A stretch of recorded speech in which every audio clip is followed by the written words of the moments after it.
Assalamualaikum warahmatullahi wabarakatuh. Selamat pagi teman-teman semuanya. Balik lagi bersama aku Fareza di Suka-Suka Podcast.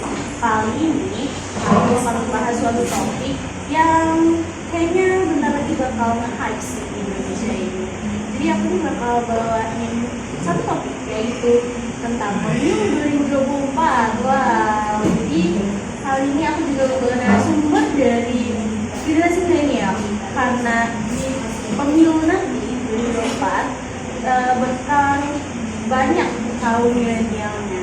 Jadi kita langsung panggil aja. Ini ada Kak Anissa dan Kak Mahardika. Halo Kak. Halo. Sebelum kita mulai topiknya, boleh nggak sih kalian perkenalkan diri kalian secara mendalam, kalian dari sekolah mana, jurusan apa, kelas berapa? Mulai dari kalian saja. Kenalin, saya dari murid dari SMA Negeri 6 Tangerang Selatan, kelas 12. Tadi kan? Oke, perkenalkan saya Mahardika Balapradana dari SMA 6 dari kelas 12 IPA. Oke, ini kalian nih sekelas atau enggak? Kita sekelas. Oh my god. Oke, berarti kalian sekelas ya. Kita langsung masuk aja nggak sih ke topiknya. Aku nih pengen banget tanya ke kalian, minta penjelasan kalian lebih tepatnya. Apa sih menurut kalian tuh pemilu itu, menurut kalian tuh gimana? Arti pemilu itu sendiri. Dari Kanisa dong, dari Kanisa. Dari kamar itu juga boleh bebas. Pemilu itu kan pemilihan umum yang sarana untuk kedaulatan rakyat, untuk memilih anggota Dewan Perwakilan Rakyat atau anggota Dewan Perwakilan Daerah seperti Presiden, DPR, yang dilaksanakan secara langsung melalui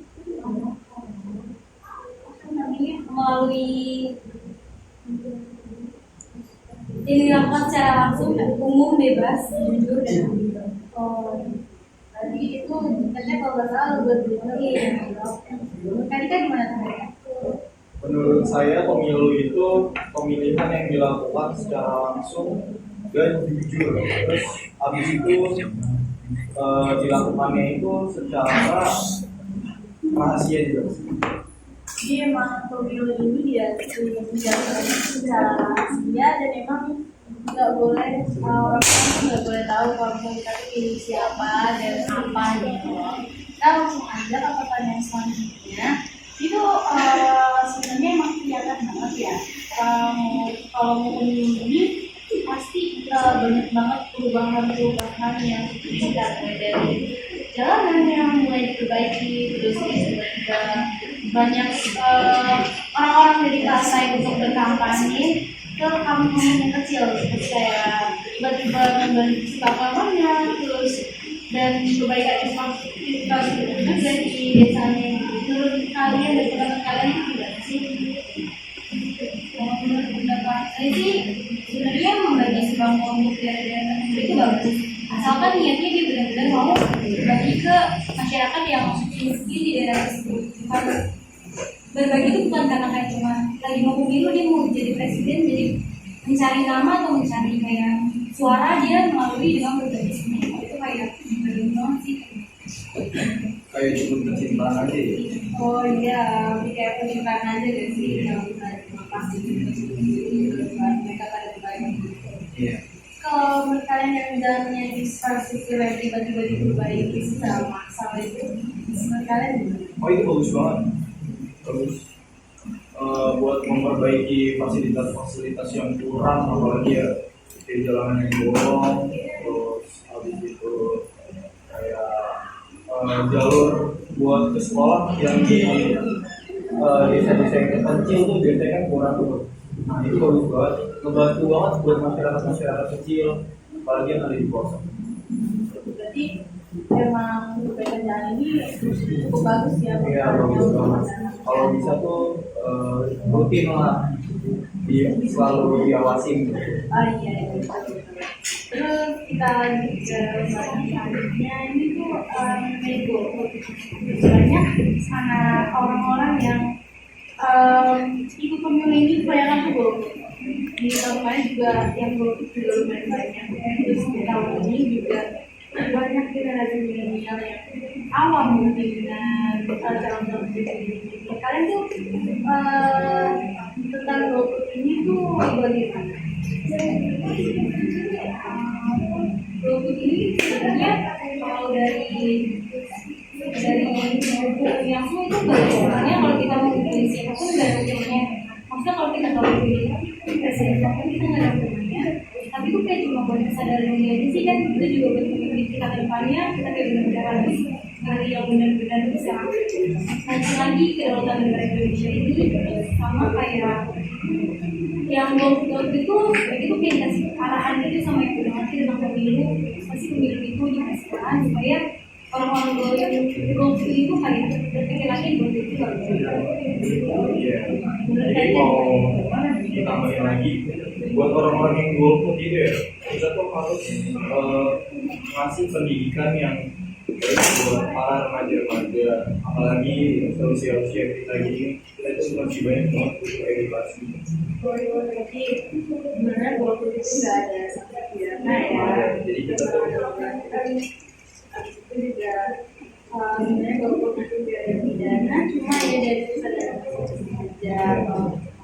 Itu ya yang besar dalam juga kita melakukan terus juga harus ada penyuluhan kepada orang-orang yang awam ini mengenai tentang pemilu. Terus kalian mau pilih siapa sih nanti di 2024 ini? kalau saya bakalan pilih pemimpin yang bagus, adil, terus dia juga jujur, terus dia takut sama Tuhannya. Di situ dia mau membantu masyarakat miskin, mengurangi pengangguran. benar banget kata Kak Nika, kita tuh pilih pemimpin yang jujur sama yang pemimpin itu yang dapatin janjinya sebelum dia mau jadi presiden. Terus perlu melihat juga nggak sih sebelumnya itu sebelum menjadi calon presiden ya kan perlu kan dilihat ya.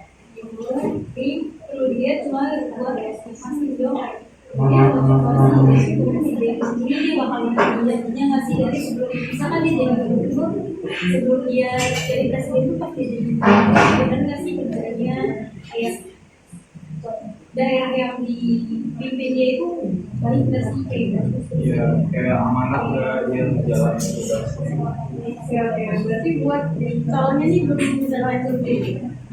Kan rahasia. Oh iya, rahasia ya. Berarti nggak boleh sepil calon presiden ya. Menurut kalian itu namanya mempengaruhi itu loh.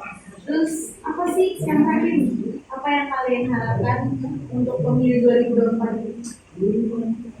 Di 2024 ini saya berharap kayak berjalan dengan lancar tanpa adanya penyuapan atau kayak pemberian buat pilihan seorang untuk presiden tertentu yang kalau presiden tertentu itu semoga nanti kalau udah kepilih presiden kita tuh dia itu benar-benar tepat janjinya juga untuk masyarakatnya. Kalau menurut pendapat saya dan harapan saya buat pemilu depan itu dilakukan dengan secara tertib, terus nggak ada penyuapan juga tadi yang dibilang sama Anissa, dan itu nggak ada yang golput juga.